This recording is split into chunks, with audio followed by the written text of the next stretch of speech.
had a... Oh, the story of the destiny. Yeah. Oh my gosh. She said you talked about it so much, it's like another woman. It was. So like you said, we got it the same year that we got married, right? Yeah.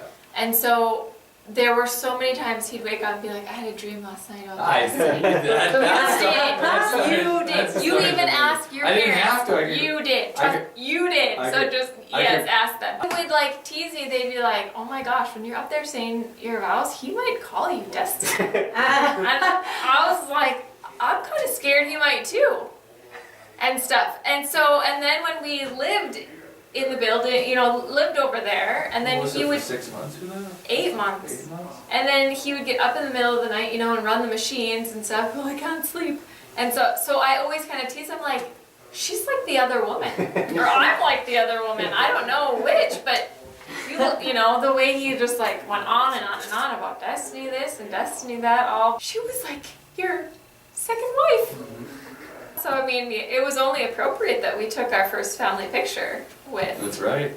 That's your first with family it. picture? Yeah.